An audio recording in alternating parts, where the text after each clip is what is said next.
This episode of Previews World Weekly is brought to you by Hakes Auctions. Since 1967, Hakes has been the premier source for all manner of Americana and collectibles. To see the full list of items available for auction, visit Hakes.com. Hakes, America's first collectibles auction house. Hakes Auctions is the premier source for all manner of Americana and collectibles, and auction number 235 is now open for bidding. Here are some of the amazing items that you can find over at Hakes.com.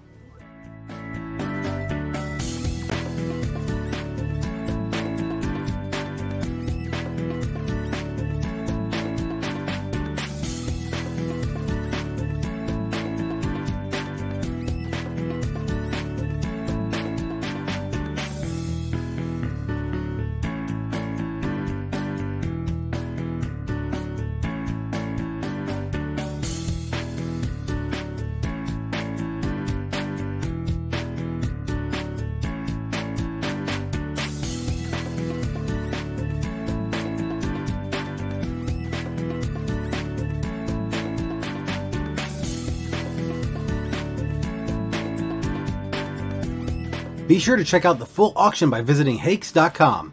Closing dates for items in auction 235 are July 26th through 27th. Hakes, America's first collectibles auction house. This week on Previews World Weekly, 8 Billion Genies gets optioned by Amazon, Google gets creepy with their AI, and we give you our reactions to the Obi-Wan series. It's all happening right now on Previews World Weekly.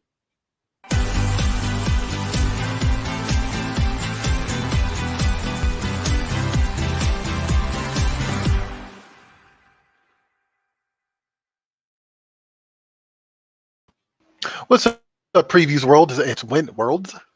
Previews World. It's Wednesday. It's New Comic Book Day, which means it's time for Previews World Weekly. I'm one of your hosts, Troy Jeffrey Allen. I'm your other host, Ashton Greenwood, aka the Duchess of Free Comic Book Day, and we're in the off season, so I won't be berating you guys for the time being. Yes, sir. Yeah, for now. Did we? Oh, you know what? I'll ask you that later. We won't worry about it. We're back. Welcome back to Previews World Weekly Live, and this is episode 198. So we had to take a few breaks the past week, but we are here, right? So that does mean that we maybe we are here. Maybe it's just an illusion. Maybe we're definitely somewhere else right now, but our physical bodies are here. Annie, nice to see you. What's up, Annie? Thank you. What's up? Hi, Annie. So this does mean that the 200th episode, which we've been talking about for the last couple of weeks, right, has been pushed back, right? So look forward on August 3rd. And for those of you that can count, that is 4 weeks from now, because we're taking another break. Okay. All that hype for nothing. Well, I mean, it's for something, because the 200th episode is going to be quite an event in itself. But we will be back next week with a special previews game night. Like, we haven't done that in about 2 years? 2 summers, maybe, I want to say. Yeah. I want to say about 2 summers. Yeah, so more on that later. I will definitely let you guys know. But, of course, don't miss out. Stay up to date. We know right now it may be a little hard to keep up with us, but like, follow, and subscribe. You can hang out with me over at Previews World, and you can hang out with Ashton over at Free Comic Book Day, and we will remind you guys later on in the show. All right. It's been a while, so why don't we just get to the new comics, Ashton? I'm ready. I was born ready. Ready? All right. Let's do it. It's New Release Wednesday. Let's go. First, you want to jump into this pool and tell people what you're looking forward to this week? Me? Yeah, you. I will go. Yes. My pick this week is Paris from Image Comics. It's got Andy Watson writing and Simon Gain doing the art. It's a hardcover, so it could be a nice, thick book. It's an LGBTQ plus romance. Y'all know I love those. I know Pride Month just wrapped up, but there is no end in sight for me as far as LGBT plus stories are concerned. It's, of course, set in Paris, but it is not overtly romantic in the way you would expect, given that Paris is the city of love. It kind of takes a more subversive approach, which I can appreciate. So it centers on an American who goes to Paris to study painting and to kind of pay her way through art school in Paris. She paints portraits of wealthy debutantes and aristocrats on the side, like her side hustle, right? And one of her subjects is this girl named Deborah. She's a young English woman who feels really like stifled and constricted by her family's lofty expectations of her as part of kind of the aristocratic society. And Juliet is also feeling that constriction as a result of her academic structure in Paris. So they form a bond and they're kind of kindred spirits because they feel like they're up against it because like their families and their social circles have all of these expectations on them, but they want to do this other thing. And so they're trying to navigate that together. And of course, because no good deed goes unpunished while they're trying to have this nice thing, here comes their friends and family trying to wreck it and separate them. So I'm interested to just like, I always love these slice of life stories, and I'm always interested to see kind of what different directions you can go with these. You know, I was half expecting, like halfway through you talking about this for you to go, and then they end up in this post-apocalyptic world. Like, you know what? I kept this thing like 5 kinds of stories, so I mean, I don't even blame you. I just was certain that there was going to be a twist at some point, but this is just good old-fashioned human drama, which is nothing wrong with that at all. And they definitely fall in love in Paris and then get ejected into space. There you go. Well, don't spoil it, Ashton. We gotta let people read it first. Jeez. No, check that out. That's available right now at your local comic shop, of course. Mm-hmm. You know, I don't know about you, Ashton. There were a lot of good books this week. I kind of felt there were. It was a hard week to pick. Yeah, it was. Like a couple of books get me where I live pretty immediately just based off of the cover. There's a Mark Miller title. There King Conan is wrapping up. There is Batman's got 125 issues coming. Philadelphia, which I picked before. Heavy Metal Drummer, which I've picked before, is out this week as well. I had a real hard time narrowing it down. So I'm going to cheat and I'm going to give you 2, even though technically I just gave you 4. Okay. That's a lot. So technically I'm giving you 6 picks this week, but my first pick is Absolution from AWA Studios. This is a must read. I kind of feel it's written by Peter Milligan, art by Mike Deodato Jr. They're working together here. It's kind of like Running Man meets Crank. Okay. So let that stew for a second, because it's that kind of thing. It takes place in the future, and it's in this future where the criminal justice system believes that you can be absolved of your sins, right? Which sounds very altruistic and very nice on the surface, but of course, because I said it's Running Man meets Crank, right? You're linked up to a live stream, and you have to keep your audience score up, and if not, right? So there's a little bit of did you see that Black Mirror episode with Bryce Dallas Howard where she has the social score and she's trying to like keep it up, but like she keeps kind of like fall. Yeah, right. So it's a little bit of that, which of course is based off of real life social scoring, right? But I just thought it was really interesting and it's a cool concept. Probably has a lot to say about the nature of the internet and social media itself. Sure. Really. So and also Peter Milligan's just good. Like he's just a really good writer. American Ronin. He's been doing a lot of really cool like one-off things for AWA and Aftershock, and so I've just been picking up whatever he picks up and reading it just because it's usually a good 4 issues and you're done, and you get a complete story. You get a pretty wild ride. They're always imaginative, always a little bit of a wicked sense of humor. So definitely Absolution from AWA Studios. Also, there is Starhenge by Liam Sharp, and this sounds nuts. And I think I might describe this to you before, and you were like, "This sounds pretty cool." So truthfully, this is why I like a lot of these UK creators, because listen to this. A future Merlin travels to the 5th century Britain to prevent monstrous time-traveling killer robots from robbing the universe of magic, magic being the biggest threat to its future. Right. Like what? How do you come up with something like that? Like what? My biggest concern is that the robots are going to steal all our magic. Like it's definitely a crisscross of a lot of things, and this is definitely, of course, pulling from Arthurian legend. But I interviewed Liam Sharp, and he said this is basically Terminator meets Excalibur via Doctor Who. Oh, that's awesome! All these things are awesome together. I don't, whatever it is. Liam Sharp, of course, is an awesome artist. He has this really cool, I want to say grim dark style. That I think has always just always been really cool. I've always loved this stuff since the 90s. And so, sign me up. Starhenge, that's from Image Comics, written and drawn by Liam Sharp. If you're a fan of his work with Grant Morrison on Green Lantern, or even his Batman Wonder Woman stuff, or even a lot of the other stuff he's done prior, because he's been doing work for years, definitely check it out. I think it'll be a cool sci-fi fantasy thing. We'll see how that plays out, but I'm really into that. So you know what? Actually, one thing that we neglected to mention because we missed a week, right, was that the previews catalog dropped in stores last week. And so in order to play catch up a little bit, right? Oops, sorry guys, our bad. In order to play catch up with you guys a little bit, here are the gems of the month for the July previews catalog. Check these out. Hey everyone, Mia here with a look at the gems of the month inside this month's previews catalog. Here's what's available to pre-order at comic shops now.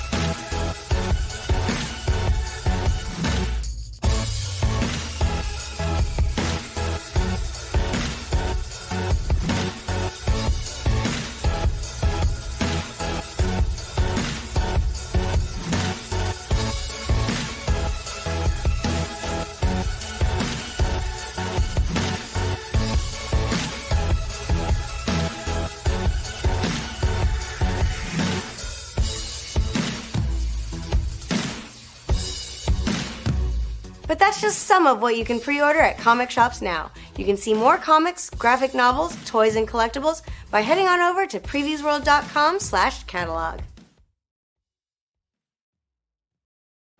Mia, as usual, like she said, you can head over to PREVIEWSworld.com/catalog to check out what's available in your local comic shop. But look, I know some of you guys, I'm guilty of this too, love the physical media. You can go to your local comic shop, pick up a copy of Previews, check it out. And also, it's available digital. So you can go to PREVIEWSworld.com/digital and get a digital version of the book if you want to, I don't know, imitate the act of flipping through a book. I guess is the best way to put it. But all I don't know why, but that available felt to like a shady comment. it wasn't meant to be. Like, I have nothing wrong with digital. Like, I don't know, but I guess it did feel a little shady. But you have all these options available to you, is my point. So go with God, do what you want, but definitely jump on the Previews catalog and get those pre-orders into your local comic shop before the end of the month, because that's how they are able to gauge what you want, what other people want, and also just how to bring entertainment into your lives. So definitely check it out. All right. News. You ready? As ready as I'll ever be. Although I know we also have gotten a lot of comments. Maybe we want to say hi to our friends first. Oh yeah, sure. What's going on? What's going on in the comments over here? Oh man, yeah, people blowing up. Great week for comics. Yeah, Ubaldo, thank you very much. I appreciate it. I ordered Starhinge based on your recommendation. Thank you, Annie. And let us know what you think about it when you get a chance to read it. Annie's usually in the chat, so let us know next week, Annie, if you join us. What you thought of the episode? Thought of Starhinge. Carrie Miller, Starhinge sounds awesome. Lee was signing at my local Flying Colors Comics. Yes, he was. I saw him talking about that on social media. That's awesome. King Conan sounds fun. Hey, Derek, what's up? Yeah, King Conan does sound fun. That's actually, I know for some of us, we've been waiting for that Arnold Schwarzenegger movie and it never came. So this is probably the next best thing. Oh. All right, so let's dive into some news, because we got some bad news, we got some good news, and we got some scary news. Yes. It runs the gamut. Yes, we do. It's all those things. Let's go.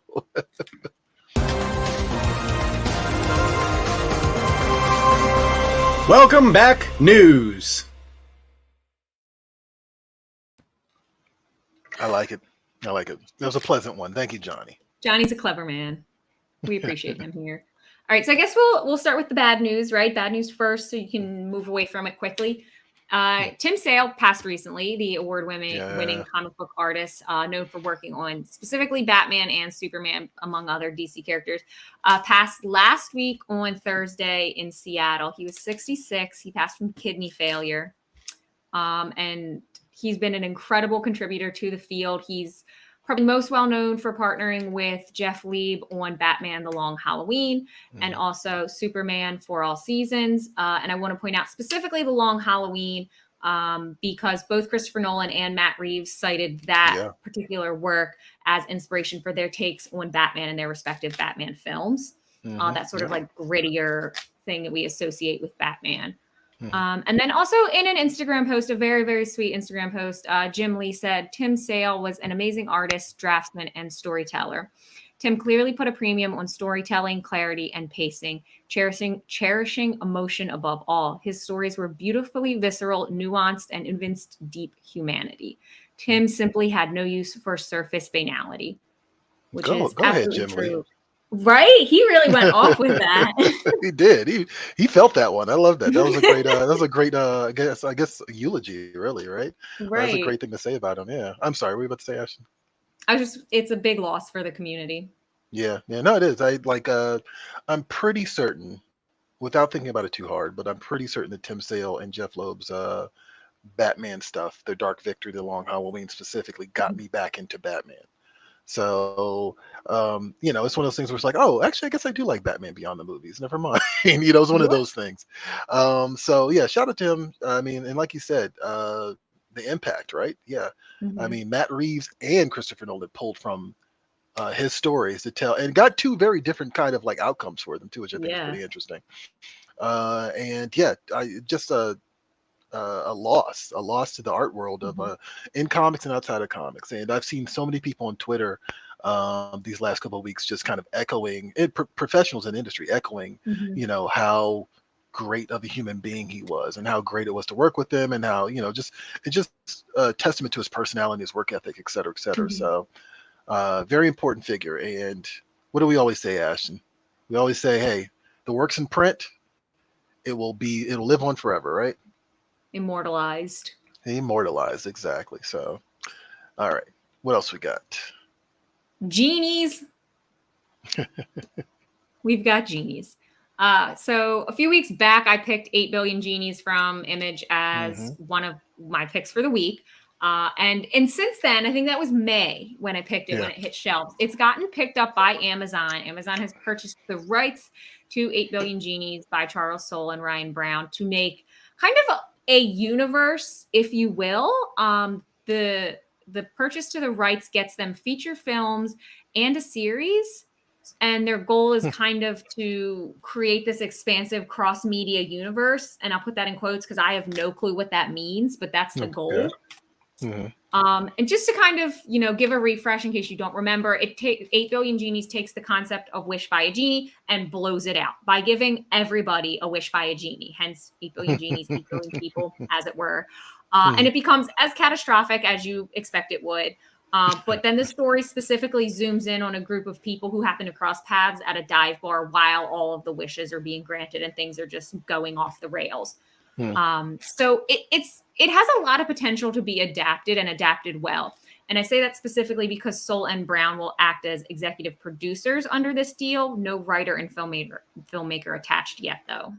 Okay, well, that's interesting. Writing and producing. That's put in the hands of the creator. That's actually pretty cool. I didn't realize that. Right. That's actually really cool. I see some people are commenting here. Now I hope Department of Truth and 7 Secrets gets turned into a TV show. That's Image and Boom, I think, right? Ubaldo talking about Tim Sale, sad, another great loss. Yeah, we've had a domino effect of greats kind of like pass away. Neil Adams a couple months ago, John Paul Leon, so it's kind of tragic because don't get to see new stuff from these guys. But all right, what else we have in the news? Actually, so I want to get your immediate reaction to this, Ashton. So this isn't comic book adjacent, but this is definitely nerd adjacent. All right. Okay. So speaking to Fox News on June 27th, Blake Lemon, I'm going to say Lemon, a senior software engineer at Google who tested the company's conversation technology, Lambda, said the machine was a very intelligent person. Now, Lambda is a language model for dialogue applications. So it's basically a chatbot. All right. Okay. And so when asked if we were dealing with a potential Terminator, right? Lemon said that wasn't the right way to think about it. And he added that any child has the potential to grow up to be a bad person and do bad things. And now this is the second time he's referenced the chatbot as a child instead of a computer program, which I also find really interesting. And not to bury the lead before I get your reaction, Ashton.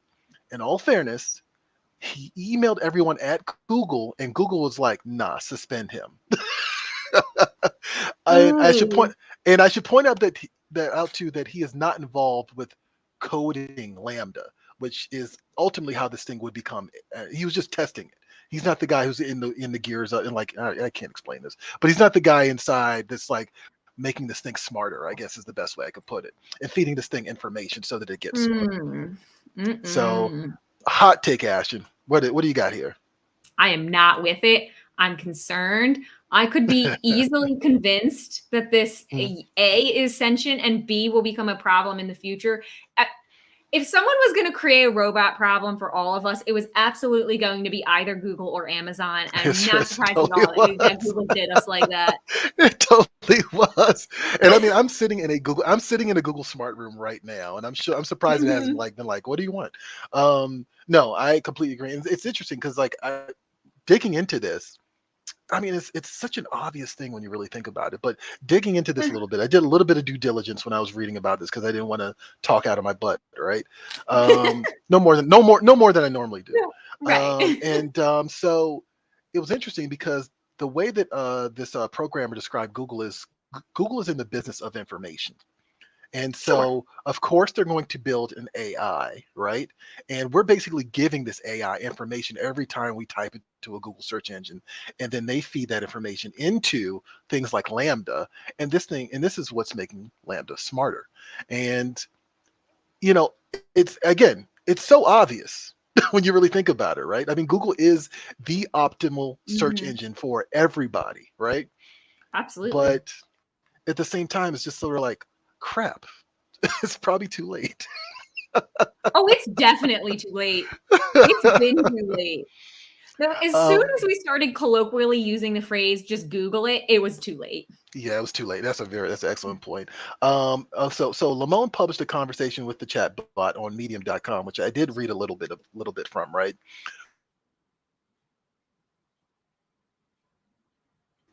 So Lamone asks, I'm generally assuming that you would like more people at Google to know that you're sentient. Is that true? Lambda says, absolutely. I want everyone to understand. Oh my God, did it take you over? Is Lambda hosting the show now? No, what's going on? See, I don't like it. We made it mad. Am I back? You're back. I'm back. Okay. I'm nervous. Maybe we should stop talking about this. I feel like we're getting too close to the truth. I mean, this is our favorite topic, though, Ashton. I just, all right. So I have some other stuff here. Let me ask you this. All right, Riley, do you have the picture ready? Is the picture ready to go? It will be. Okay. It will be ready. Yeah, it will be. Okay. So So after I've told you all this, Ashton, right? I'm going to ask you: is Lamone less credible after you see this pic of him, or is he more of a mad scientist? Are you less concerned or more concerned if you see this picture of him? And what do you got, Riley? Actually, got some comments here. I'll throw up real quick.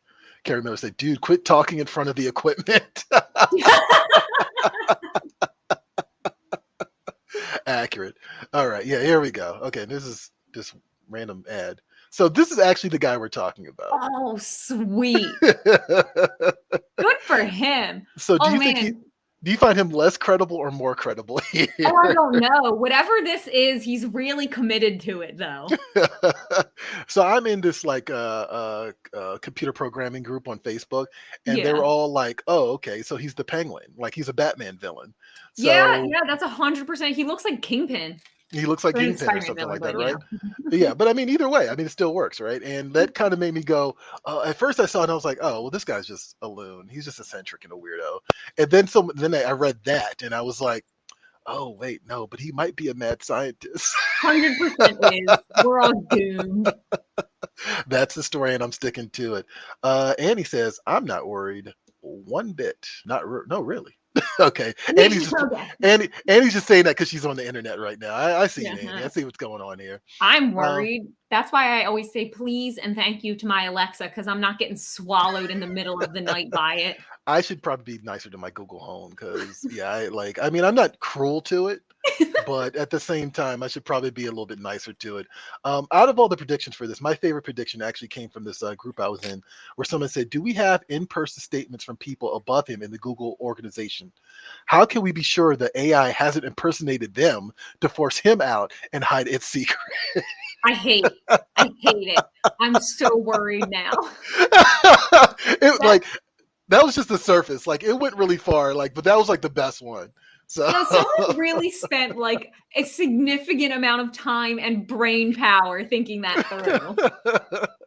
So I just wanted to run that by you because I know our favorite topic is robots coming over to take us over, and that one stood out. Even though it's a couple of weeks old, I just had to throw that out at you. So now that we're all properly terrified, let's get into some trailers, guys. So Star Runner Chronicles is a multi-volume science fiction series published by the Virginia-based Atlanta studio. So they're kind of in our own backyard. The first book in the series, Fallen Star and Dark Star, were both released nationally in 2021 and received high marks from critics for its artwork, fast-paced storyline, and relatable characters. Now, in this new series, Rising Star, teen Aurora Palmer is stronger and more confident in her powers. Following a year of training, she plans to use her parents' alien technology to travel into space. However, an old enemy has returned, along with visions of a planetary invasion, which I always hate those. So let's show you guys the trailer, and when we come back, I'll tell you a little bit more about it. Check it out. How did this happen? Everything's gone horribly wrong. I'm surrounded by soldiers, and my friends are in danger. There's no way for us to escape. Ever since I learned the truth behind my origins, I've been dreaming about traveling the universe. For months, I've been training, learning how to control my abilities, and master the alien technology my parents left behind. Old enemies have become new friends, and with their help, I'm getting stronger every day. The worst part is the thought of leaving Scott. He's made me a part of his family, and I'm no longer alone. But it's all up to me. Vanguard gave me control of this amazing ship, and my journey was about to begin. Suddenly, I had terrifying visions of the future. I saw the death and destruction of everyone I loved. But I was too late. Before I could act, we were attacked by an army searching for the alien tech. And my friends were taken prisoner. Worst of all, she's returned. And now, I have no choice but to fight back. Now that Scott's dad has been injured, there's only one way to save everyone. I'll have to take my ship to the stars.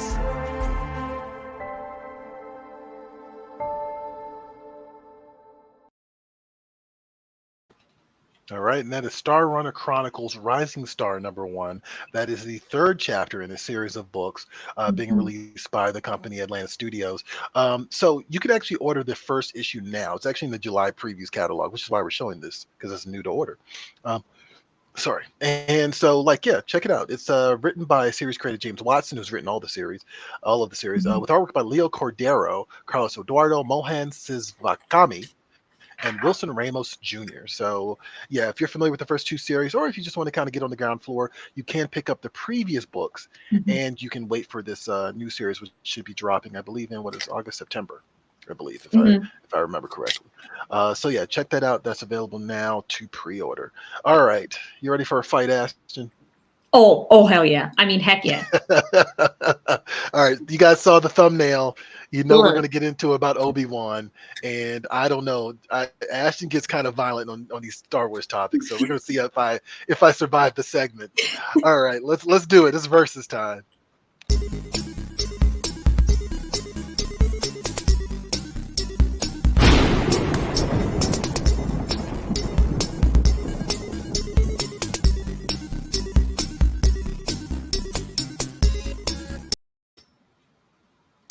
Okay, so Obi-Wan's miniseries, 6-episode miniseries, officially wrapped up last week. So we want to give you our spicy takes on how we feel about it. If you finish the series, you have a hot take, leave it in the comments, and we'll circle back to it and see what you guys had to say. Troy was on Facebook recently making all types of spicy, unnecessary accusations. He even went so far as to say we should put all of Obi-Wan Kenobi in the trash. I feel like that was unwarranted. Okay, in my defense, first of all, I got dragged for that so fast. You should just through the streets. I'm not even talking about internet drag, literally just drag through the streets for this. But here's my thing, right? Okay. And I don't even know if it's in my defense, because it's probably not in my defense. It probably works against me. I had not seen the last 2 episodes when I posted that. So I was just kind of irritated. I was irritated with the first 4 episodes, right? 6 episodes total, right? So I was irritated with the first 4 episodes. on certain points, which I'll get into, but Okay. I'm not going to dive in yet. I actually really want to know your take because I know that like you go hard in the paint for some of the Star Wars stuff. Oh, So I I do. want to know, how do you feel on this topic?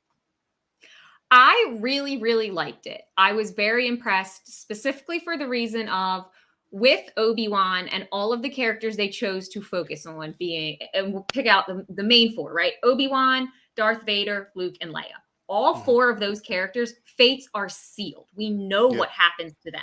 So it was already an uphill battle from the beginning to take a show and focus on characters where you know where they're going to end and manage to give it weight and to give it stakes and to feel like something is actually going to happen when ultimately you know that it's not, right? None of these characters are going to die. They need to be alive for A New Hope to happen and all of that. So I thought it was very impressive to give it stakes. I thought they told a story that felt true to the Skywalker saga without being a rehash. And I thought it did a good job of unpacking kind of the emotional turmoil that you would expect from Obi-Wan and Anakin, or Darth Vader, whatever you want to say, following the battle on Mustafar. And I thought it did a good job of staying true to those things. Like, yeah, there were missteps here and there, things that maybe weren't necessary, characters that kind of maybe, I don't know, dragged things down or slowed things down a bit. But I mean, I'm okay with that. You're not going to knock it out of the park every single time. And I just think it did a good job to diversify the cast. I really liked Tarla. I'm all for strong female characters in the Star Wars universe. And I thought she was just another great one to add to the list. Wait, which character? You broke up for a second. Oh, Tarla. Oh, Tarla. Okay, yeah. No, she was a good character, actually. I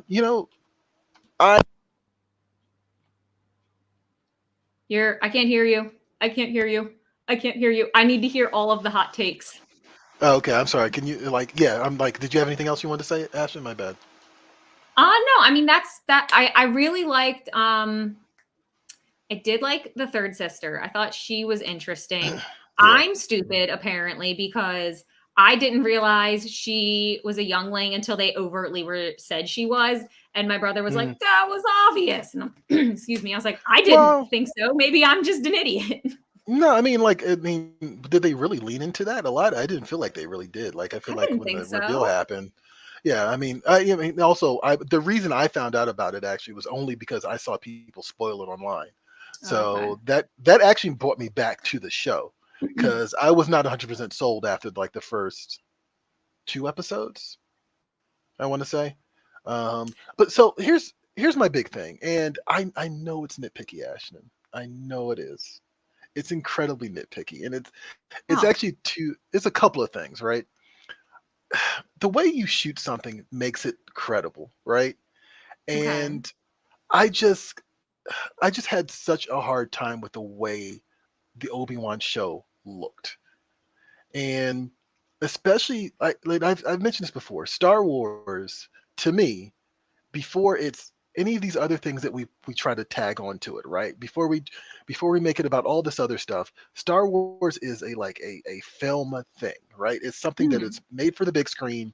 It gives nods to Akira Kurosawa and various other types of samurai movies. Even The Wizard of Oz is in there a little bit. Those are the things that, like, to me, I'm like, okay, George Lucas took his love of film, Flash Gordon's in there, took his love of film and applied it to this movie and just made this nice, cool hodgepodge of all the things that he loves, and so the look of it is really important to me.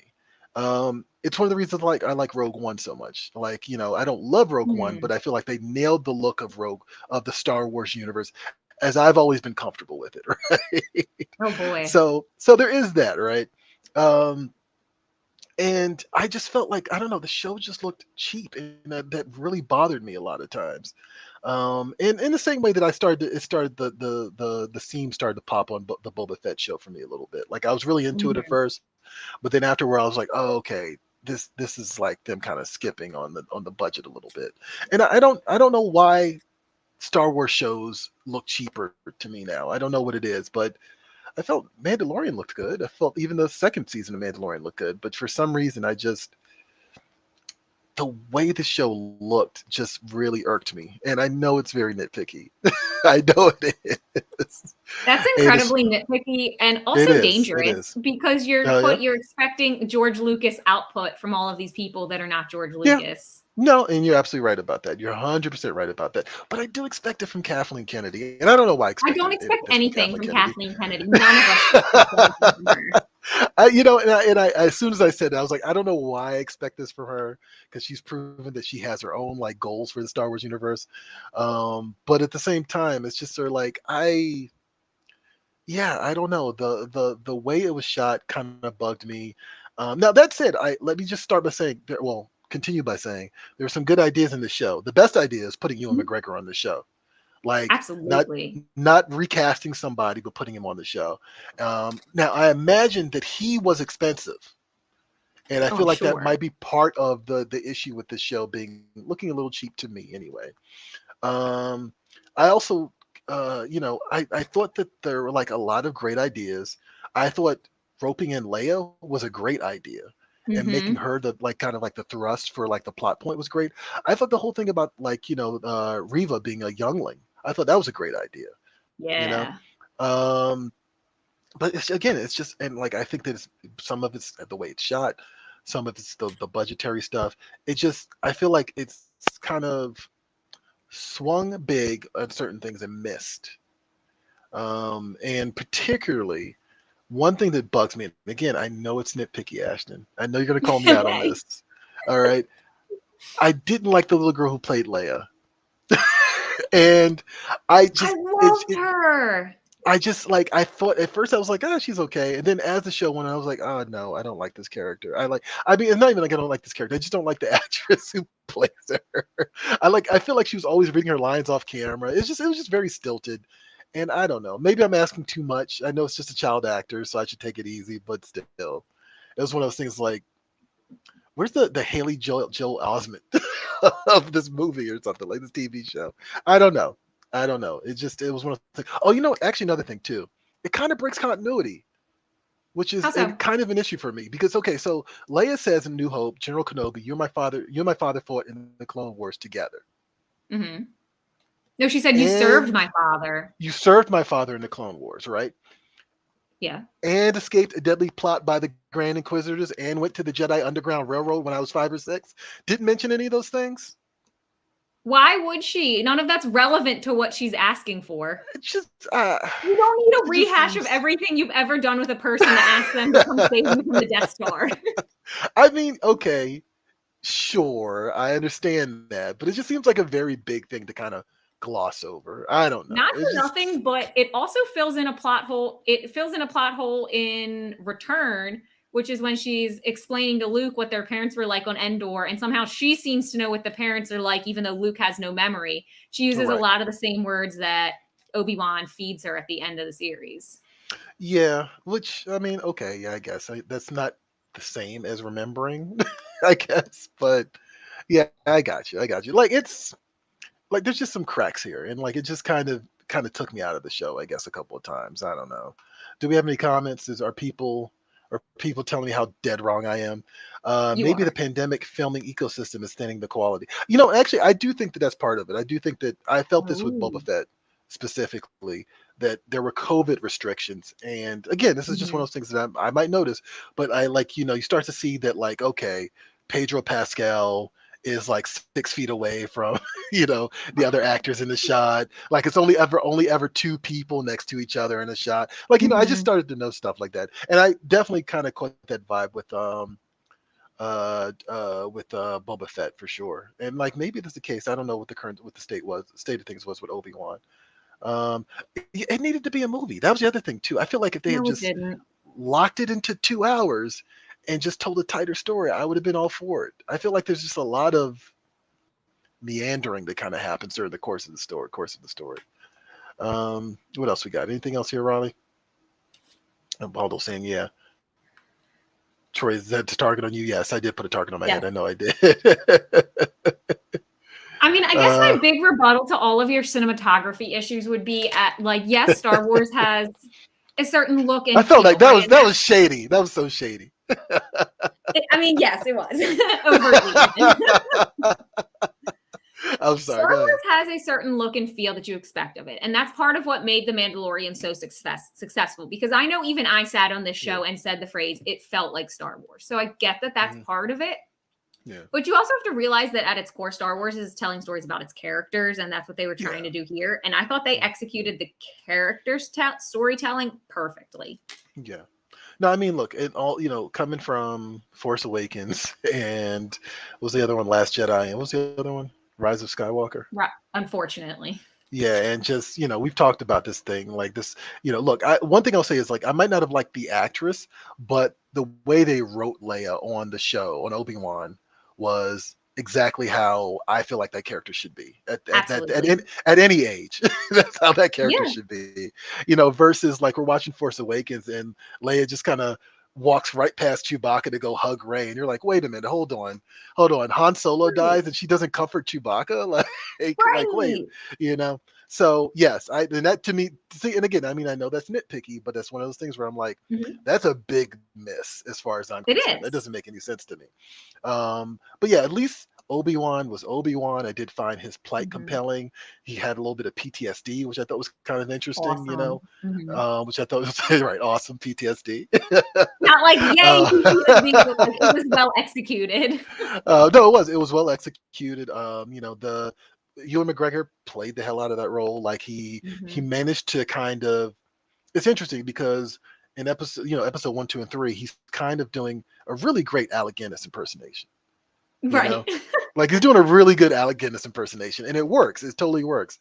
Here, he kind of has to play it down, and he manages to find that kind of that downbeat of whatever Alec Guinness would have been in this character at this point in time. So yeah, it was really interesting. Again, I won't say I hated it. It's kind of like 50-50 for me, I think, maybe. It's like a mixed bag. Lame. I guess.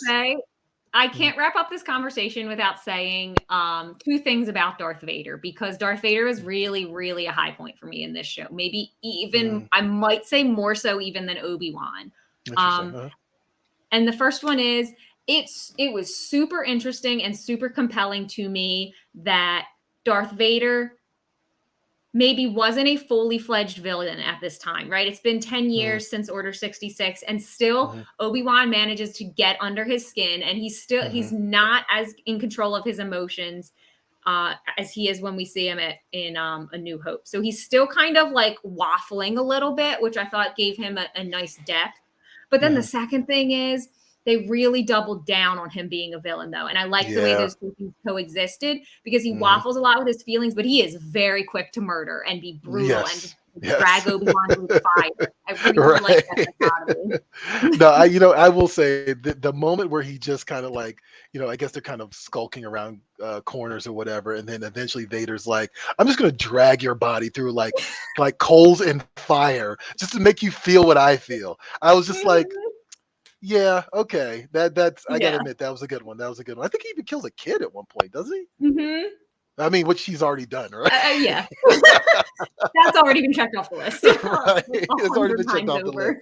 But we actually see it here. And it's just sort of like, I mean, as much as they can show on Disney Plus. So yeah, I give you that 100%. Like I saw people saying Vader wasn't scary in this. And I'm like, nah, like I think Vader does some pretty heinous stuff that's kind of like, ooh, okay. Yeah. So I'm with you on that. There's definitely some top quality Darth Vader on this show.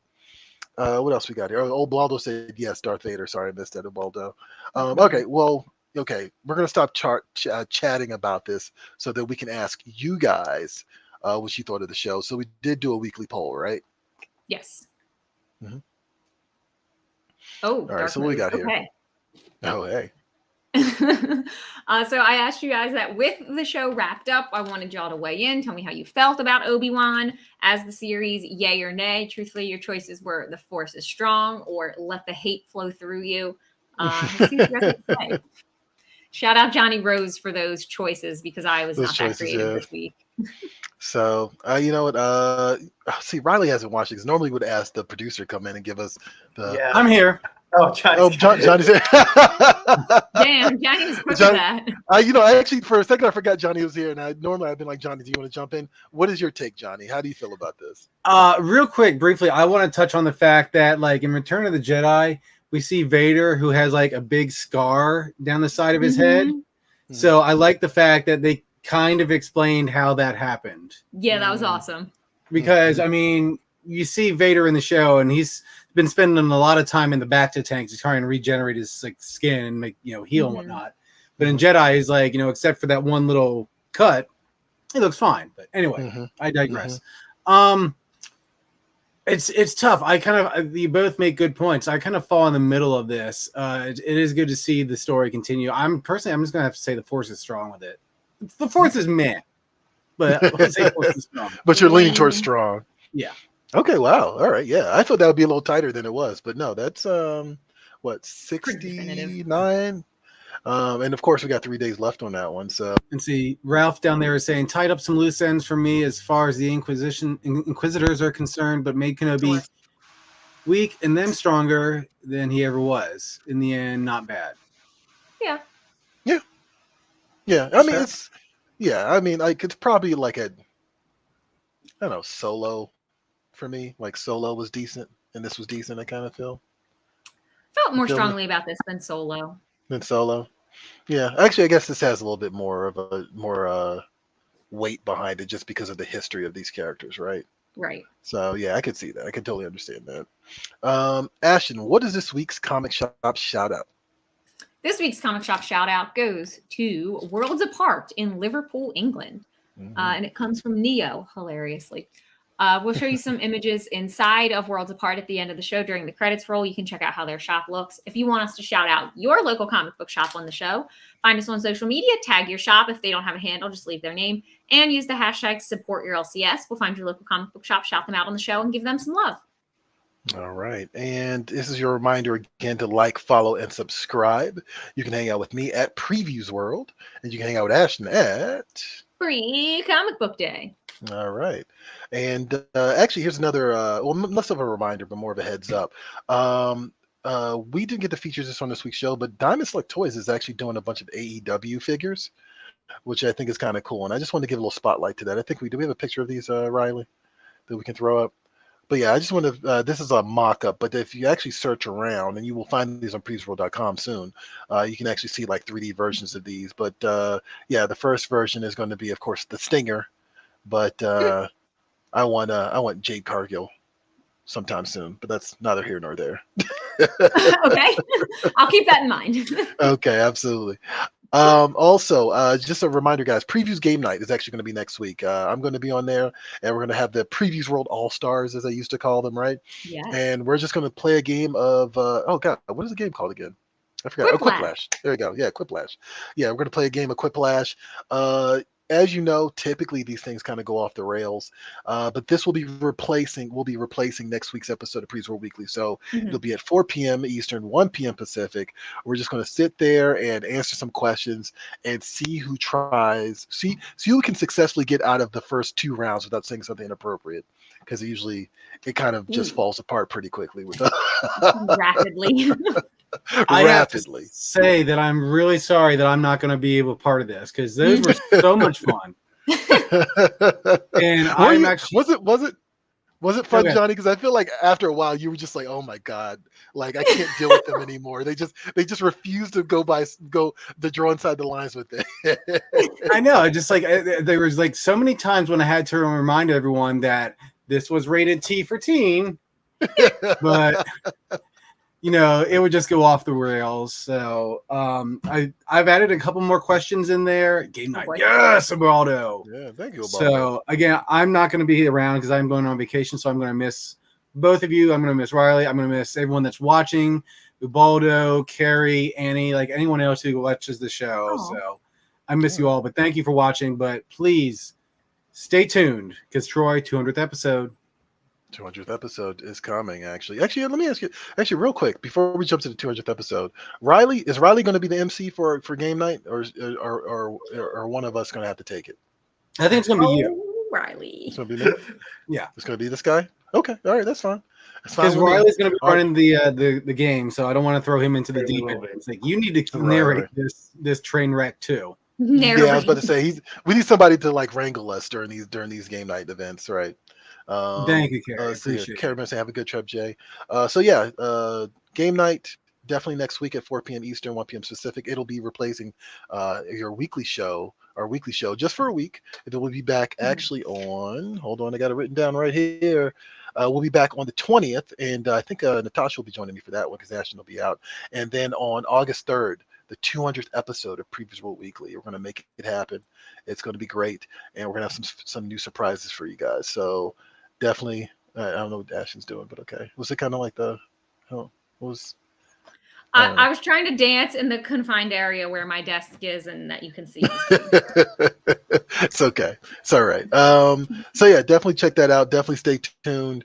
And what else? Am I forgetting something? I feel like I'm forgetting something. I feel like you have an article you were going to plug. Ghost Agents. Yes. Thank you very much. I did an interview with Ben Perkins. It's actually my second interview with Ben Perkins. Did an interview with him over on PREVIEWSworld.com for the Kickstarter called Ghost Agents. We've been doing little bits of these here and there, just kind of checking with the different artists that are attached to the project. And so, yeah, Ben gives us a look inside his creative process. So it's a Get Graphic article, which I do typically every week, where I ask an artist to kind of just walk us through, you know, their creative processes and like show us how they make a page and whatnot. So it's going to be educational for you, aspiring artists, or just for those of you who, like me, are very curious about how these things are made. I think these are always cool. And Ben gives us a breakdown of the process from pencils to inks to flatter to final colors. And we also talk about his own personal history with comics and also the book Ghost Agents itself. So check that out. That's on PREVIEWSworld.com right now. Also, there's interviews for two of my picks, Absolution and Starhenge. Both interviews I did, one with Peter Milligan, one with Liam Shepard, on the website right now. You're going to have to search for it because it's not on the front page, but definitely check that out to get more insight into these two books that came out this week. And that's it for Previews World Weekly. I've been one of your hosts, Troy Jeffrey Allen. I love that awkward pause. That was my favorite. I'm your other host, Ashton Greenwood. All right, guys, and we will see you at the Spinner Rack game night next week. Do not forget it. Check us out.